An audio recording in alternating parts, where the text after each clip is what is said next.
सुंदर कथा है। माँ दुर्गा भवानी के 9 रूपों में आती है। एक माँ चंद्र घंटा की कथा। कौन सी माता है? चंद्र घंटा। कब की कथा है ये? चंद्र घंटा माता की कथा वर्णन करती है कि माँ का ये रूप कब प्रकट हुआ, कब,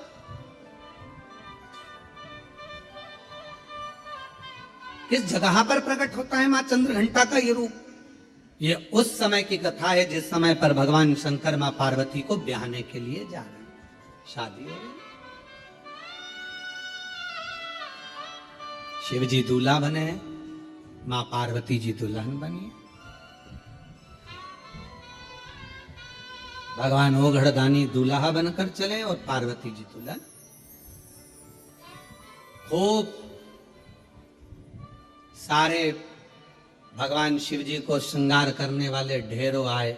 इंद्रदेव ने कहा ऐसा श्रृंगार करो, इंद्राणी बोलती है ऐसा करो, लक्ष्मी जी बोलती हैं ऐसा करो, नारायण बोलते हैं ऐसा करो, ब्रह्मा जी बोलते हैं ऐसा करो, ब्रह्माणी बोलती है ऐसा करो। खूब सारे पार्लर वाले आए पर शिव जी का श्रृंगार नहीं हो पाया।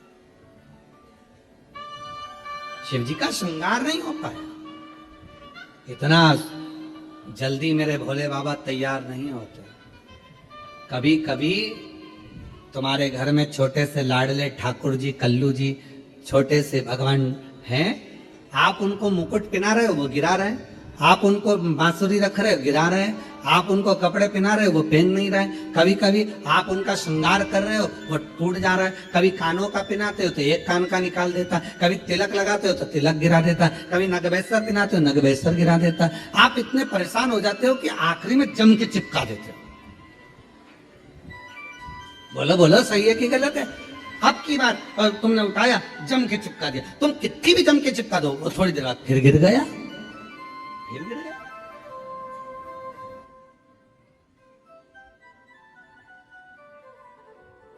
और कभी कभी ऐसा होता है कि 1, 2 मिनट, 5 मिनट, 10 मिनट में पूरा श्रृंगार हो जाता। कभी कभी तो परेशान कर दे, कभी कभी श्रृंगार। क्यों? आपके अधीन नहीं, वो अपनी मर्जी से तैयार होते हैं और अपनी मर्जी से ही आनंद पाते हैं। मस्तक पर मलिया गिरी चंदन ऐसा तिलक लगाया, मोर मुकुट कानों में कुंडल ऐसा महकता रहे दरबार सावरे, महकता रहे दरबार सावरे। तेरा किसने किया श्रृंगार, तेरा किसने किया श्रृंगार। लगे दुल्हा सा दिलदार सांवरे, लगे दुल्हा सा दिलदार सांवरे। तेरा किसने किया श्रृंगार सांवरे। कभी पहन लेते हैं वस्त्र, कभी नहीं पहनते, कभी आभूषण पहनते हैं, कभी नहीं पहनते। उनके ऊपर। अब बाबा को दूल्हा बनाना या शंकर भगवान को सजाना कोई सरल बात है? सरल है? बहुत कठिन, बहुत कठिन। सब देवता हार गए, श्रृंगार नहीं कर पाए सब। और संपूर्ण भारतवासियों को, संपूर्ण देशवासियों को, संपूर्ण सनातनियों को इस कथा में से एक बात सीख लेना चाहिए। आप यदि भगवान शंकर के मंदिर में जाकर सावन के महीने में श्रृंगार कर रहे हैं, आप शिवरात्रि पे शंकर भगवान के मंदिर में श्रृंगार कर रहे हैं, मंदिर के लोगों में आपको सूचना दी कि मंदिर का श्रृंगार करना है, मंदिर में तैयारी करना है, तो आप अपने आप को किस्मत वाला समझना कि भोलेनाथ अपना श्रृंगार तुमसे करवा रहा है।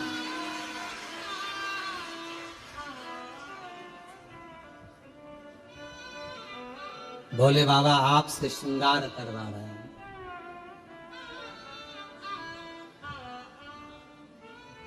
भगवान शिव जी ने अपना श्रृंगार भगवान विष्णु से नहीं करवाया, ब्रह्मा जी नहीं कर पाए, इंद्र नहीं कर पाए, गरुण वरुण नहीं कर पाए, भगवान शंकर का श्रृंगार कोई नहीं कर पाया। और अगर आप शिव जी के मंदिर में जाकर श्रृंगार कर रहे हो, सावन के महीने में शंकर भगवान को सजा रहे हो, आप शिवरात्रि पर भगवान शंकर का श्रृंगार कर रहे हो, तो समझ लेना कि भगवान शंकर जब नारायण जी से नहीं करवाए, ब्रह्मा जी से नहीं करवाए, तो तुम कितने शिव जी के प्रिय हो गए जो तुमसे भगवान श्रृंगार करवाए। तुमसे और वो कितना मस्तक पर मलिया गिरी चंदन ऐसा तिलक लगाया। बाबा अगर आप सज रहे हो और हमसे सजवा रहे हो, तो ये तो हम पर आपकी करुणा, हम पर कृपा है। पर किसी किसी को अहंकार आ जाता है, मंदिर में तैयार करते करते किसी किसी को अभिमान आ जाता है, अगर मैं मंदिर नहीं गया तो श्रृंगार नहीं होगा। कई कई माताएं नहीं कह देती, मैं मर गई ना उस दिन मालूम पड़ेगा, तो मर जा। अभी देख लेते, ऐसे मरने से काम नहीं चलेगा। मैं अगर दुकान नहीं गया तो दुकान नहीं चलेगी, मैंने ये काम नहीं किया तो मेरा ये नहीं होगा, मेरा ये काम नहीं हुआ। अरे भाई, कई लोग कहते गौतम मैं हूं जो मंदिर में श्रृंगार कर देता हूं। सावन के महीने में मैंने कैसा श्रृंगार करा, शंकर जी को कैसा सजाया, मंदिर में रंगोली मैंने डाली, मंदिर में ये काम मैंने करा। गौतम मैं हूं जो श्रृंगार कर रहा हूं, मैंने करा। अरे भाई, भगवान नारायण से नहीं करवा पाए, ब्रह्मा जी से नहीं करवाए, इंद्र से नहीं करवाए, तेरे से करवा रहे हैं। समझ लेना कि तू भगवान के करीब है। अहंकार मत आने देना, अभिमत्ता नहीं आने देना, अहंता में मत फूल जाना। तेरे से करवा रहे, तेरे से महकता रहे दरबार सारे, महकता रहे दरबार सारे, तेरा किसने किया श्रृंगार सारे, तेरा किसने किया श्रृंगार सारे। अगर वो करवा रहा है तो प्रसन्न हो, प्रसन्न। इतनों में हमको छाटा उसने। नहीं हुआ श्रृंगार ब्रह्मा जी से, नहीं हुआ श्रृंगार भगवान विष्णु जी से, नहीं हुआ श्रृंगार किसी से। तब भोलेनाथ जी से पूछा कि अब क्या होगा, क्या करें। शंकर भगवान बोले काल भैरव को बोला लो, इससे जोरदार ब्यूटी पार्लर कोई नहीं जानता। अब काल भैरव नाम सुनते से लोगों की हालत ढीली हो जाती है। काल भैरव, बटुक भैरव, ओ बाल भैरव, नाम सुने तो आदमी के आगे आधे से ज्यादा के पसीने छूट जाते। काल भैरव, भयंकर रूप, बड़े विकराल नयन, दंत, स्वरूप काला, भयंकर बाल, त्रिपुंडा लगा हुआ। अब इतना तो क्या, तुमने देखा होगा ब्यूटी पार्लर वाले जितने भी होते हैं पहले खुद का श्रृंगार करते हैं। जब वो ही सुंदर नहीं होंगे तो दूसरे को क्या खाक सुंदर बनाएंगे। पहले स्वयं, बोला सही है कि गलत है, पहले उनको खुद का श्रृंगार करना पड़ता है। एकदम बढ़िया लाइन वन खींच के डब्बा वब्बा भरो, फिर यहाँ से नीली पीली हो जाओ, फिर बढ़िया धागे से खींचातानी कर फिर बढ़िया खुद पहले अच्छा जोरदार दिखना चाहिए कि कोई पार्लर में आए तो उसको लगना चाहिए काकी जी कितनी सुंदर लग रही रे, बुआ जी इतनी बढ़िया लग रही है, तो अपने को भी इतना बढ़िया कर देगी। अब मालूम पड़े वो ही ऐसी भयंकर बाल खुले, दांत बड़े बड़े, तीखी लंबी चौड़ी, और होठ काले और दांत सफेद, तो फिर तो वो हमारे यहाँ श्राद्ध पक्ष में हमारे यहाँ दीवार पर वो गोबर से बनाती है संजा, तो उसमें गाती हैं हिरनी को बड़ा बड़ा दांत कि थारी अम्मा मारेगी कि कूटे, संजा बाई चली ससुरा। अब हमारे यहाँ इधर गाते, अब तुम्हारे उधर गाते कि नहीं गाते हमको नहीं मालूम, पर हमारे इधर गाते संजा है होली है पूज लो। अब वो छोटी सी गाड़ी लुढ़कती जाए, बामें बैठी संजा माय लहंगो लहराती जाए, चूंदड़ी चमकाती जाए, चूड़ला धमकाती जाए, संजा बाई बोझ जाए।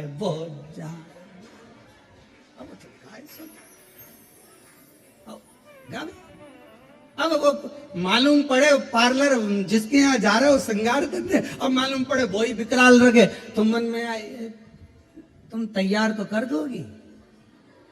हाँ, किसके जैसी करोगी? मेरे जैसी फ्रेंड है, हाथ जोड़ो, हमको नहीं होना तैयार है।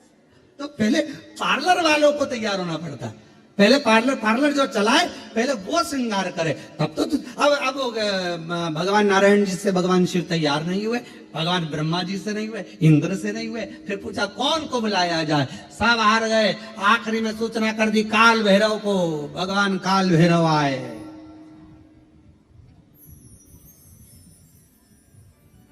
काल भैरव,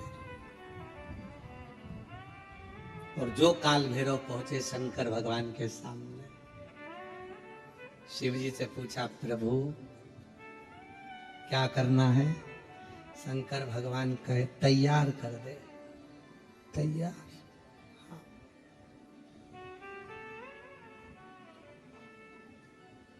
काल भैरव ने अपने गणों को बुलाया, जाओ शमशान। भगवान विष्णु मन में सोचे शमशान से क्या लाएंगे, जाओ शमशान। राख उठा ला।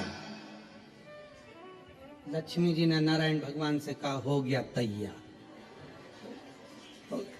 अब राख लपेटने से कोई दूल्हा तैयार?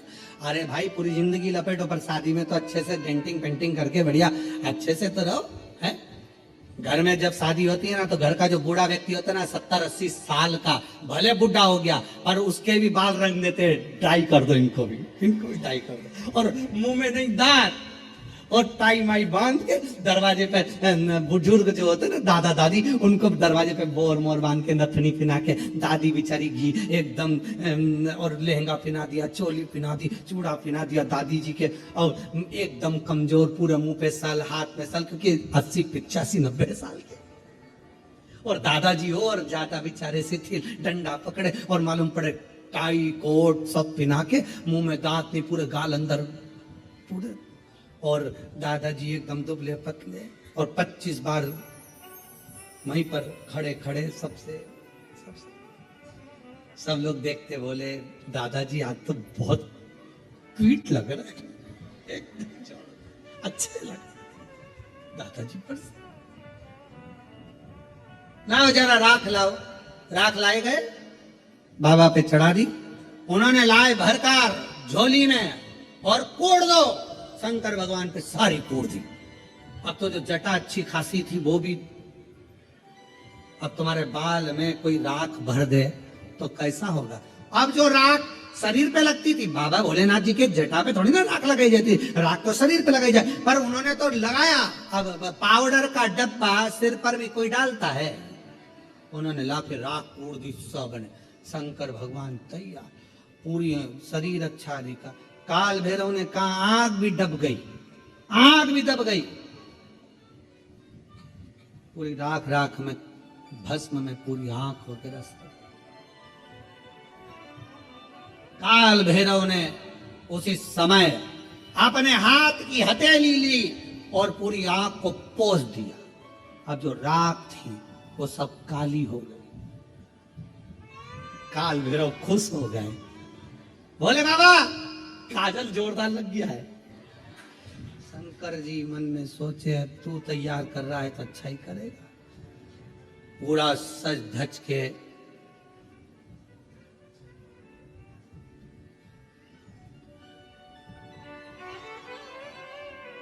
श्रृंगारित होकर, जाओ जल्दी मुंडों की माला लाओ। भगवान ब्रह्मा जी को चक्कर आए। ब्रह्मा जी बोले शादी में फूलों की पहनते कि मुंडों की पहनते? जल्दी जाओ। गए शमशान में, मुंडों की माला लाए। अब एक शमशान में किसी किसी दुकान में तुम जाकर कहो कि हमको एक काम करो कि 50 बिस्कुट के पैकेट दे दो, उसकी दुकान पे है ही नहीं 50। किसी किसी शमशान में इतने मुंडे ही नहीं। अब तो जितने जले होंगे उतने मिले होंगे। एक गण आकर बोला महाराज शमशान में हमने देखा वहां तो तीन मुंडे हैं। तो भगवान यमराज तुरंत बोले काल भैरव बाकी के दूसरे दूसरे शमशान में सब दूर का प्रोडक्ट इकट्ठा करो, सब दूर का माल लाओ, एक जगह एकत्रित करो और मुंडों की माला बनाओ। सारे शमशान से मुंडे इकट्ठे कर लिए, मुंडे लेकर भगवान के गले में पिना दिए। गले भयंकर। और सांप पकड़ लाओ। अब पकड़ने गए, जितने उतने भर के लिया। शिव जी के हाथ में बांध दिए, पांव में बांध दिए, सब दूर सांप ही सांप, गले में सांप, कान पे सांप, पीछे सांप, सब दूर सांप। और बच्चा कुचा था, एक कपड़ा लिया और वो कपड़ा बांध दिया नीचे, और शिव जी की नग्न अवस्था में और कपड़ा बांध दिया। कपड़ा लाए, एक मृगछाला बांध दी तो बंद नहीं रही थी। एक सांप को पकड़ा, उसी को बांध दिया, सांप को बेल्ट के रूप में बांधा। अब जैसे ही शंकर भगवान खड़े हुए और इतने में एक गण ने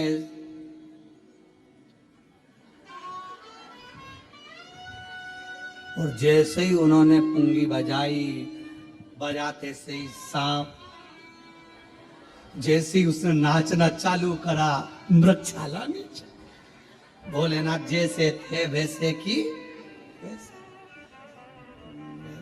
काल भैरव ने समझाया सबको, सब सांपों को वापस बुलाया, मीटिंग ली और मीटिंग में कह दिया देखो जो जहां है वो में ही रहेगा। बैंड बाजे कितने ही बजे, सहनाई कितनी बजे, कुछ भी बजे, पर अपने को नहीं नाचना, सब नाचेंगे, अपन वैसे ही रहेंगे। ठीक है, बिल्कुल ठीक है। सब चली बारात, भयंकर स्वरूप, भूत प्रेत डाकनी पिशाचनी भयंकर नाद करते हुए सब शिव जी को देख रहे थे। जितने भूत चुड़ैल सब शंकर जी पे से नीछावर कर रहे थे। कोई राइनोन लाके नजर उतार रहा था। तो लक्ष्मी जी ने भगवान विष्णु से पूछा कि राइनोन क्यों उतार रहे? कोई सुंदर होता है तो उतारी जाती है। अब ये सुंदरता तो कहीं दिख नहीं रही है। जितने भी रिश्तेदार मिलेंगे पार्वती के सब भग जाएंगे।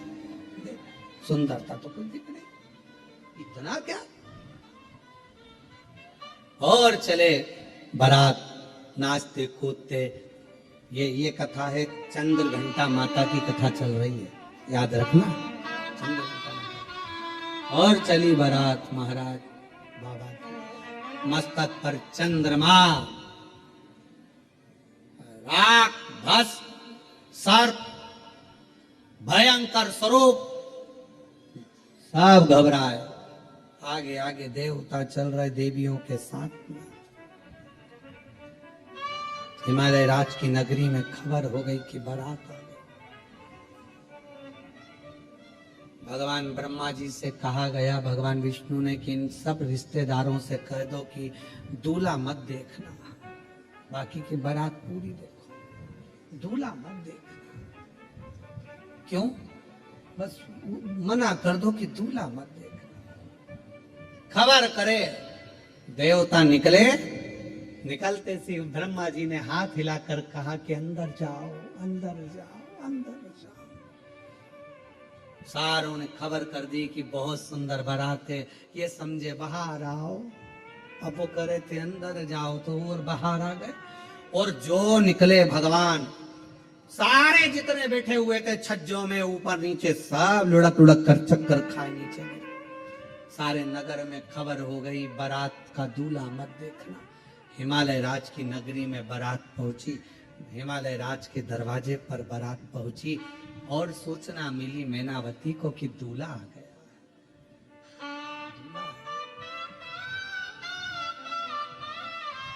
दूल्हा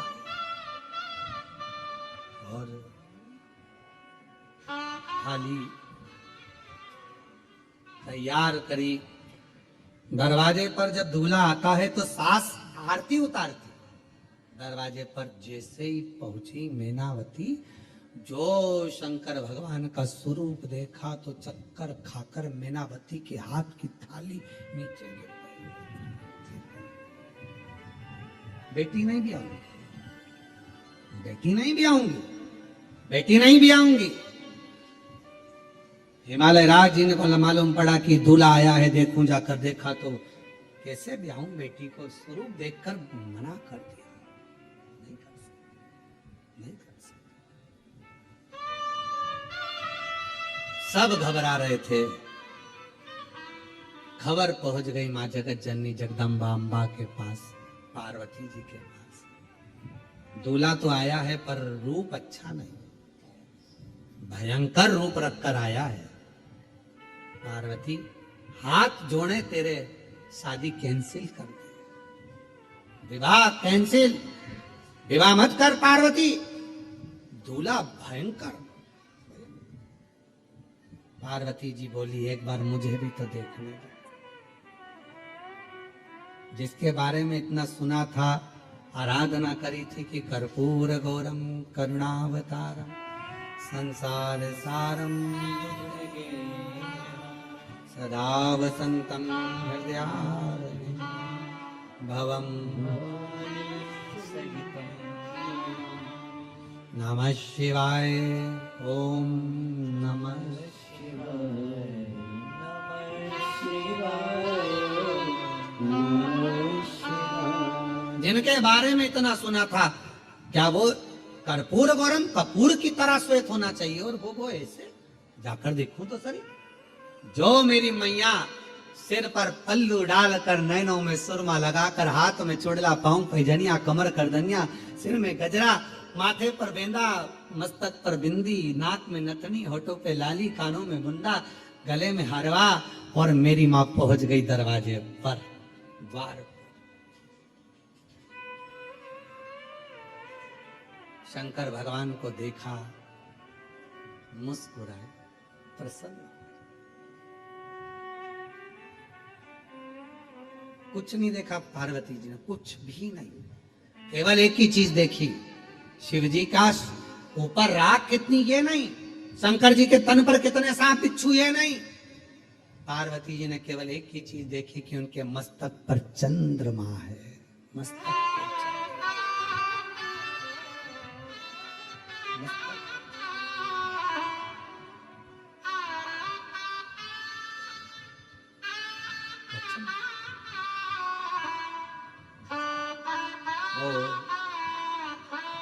किसी ने एक भजन गाया है पहले, वो हमको आता तो नहीं है पर सुना है, मस्तक पर चंदा वाई,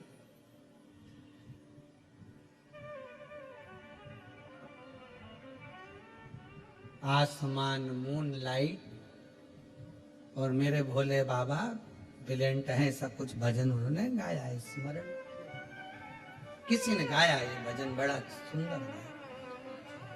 पार्वती मैया ने देखा, कुछ नहीं देखा मेरी जगत जननी मैया ने, केवल चंद्रमा देखा, केवल चंद्रमा, केवल चंद्रमा।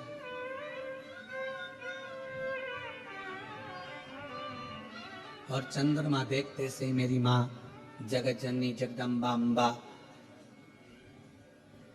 निहारने लगी चंद्रमा को।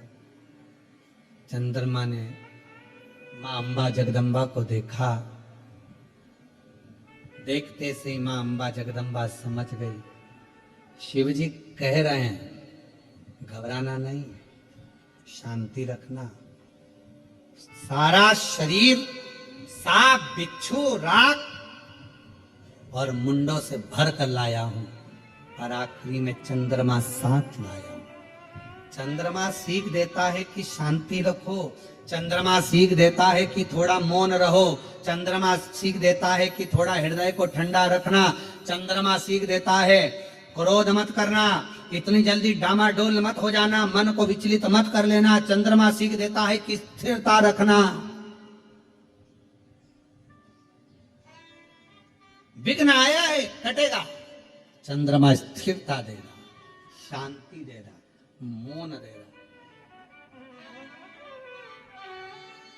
और माँ ने हाथ जोड़ लिए बाबा भोलेनाथ जी के। चंद्रमा को देखा और देखकर कहा, चंद्र, आप शिव जी को लेकर आए हो यहाँ, जितनी शीतलता मेरे शिव जी में है उतनी शीतलता मुझ में देना, शांति जितनी शिव में है उतनी शांति मुझे देना, धैर्य मुझे देना, विश्वास मुझे देना कि मैं डिगू ना। भीतर प्रवेश हुआ बारात का। पार्वती जी ने हाथ जोड़कर कहा, मैं वरमाला तो पहनाऊंगी, मना नहीं है, पर चंद्रमा को उतार दो, क्योंकि मैं आपको पहनाना चाहती हूं, चंद्रमा को थोड़ी। मैं आपकी अर्धांगिनी होंगी, चंद्रमा की थोड़ी। चंद्रमा नीचे उतरने लगे तो शिवजी से पूछा, मैं कहां जाऊं, कहां? पार्वती जी कहती हैं, जब मैं शंकर जी को माला पहनाऊं उस समय चंद्रमा मेरे मस्तक पर हो, और जिस समय पर शिव जी मुझे माला पहनाए तब चंद्रमा शिव के मस्तक पर हो।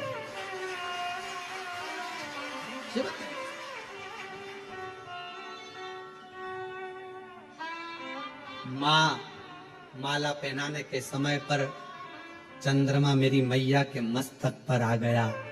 चंद्रमा को देखकर मेरी माता ने कहा, शीतलता देना, शांति देना, धैर्य देना, मौनता देना और हृदय को संतोष देना। इसलिए आज भी मां जगत जननी ने मस्तक पर जैसे ही चंद्रमा लिया,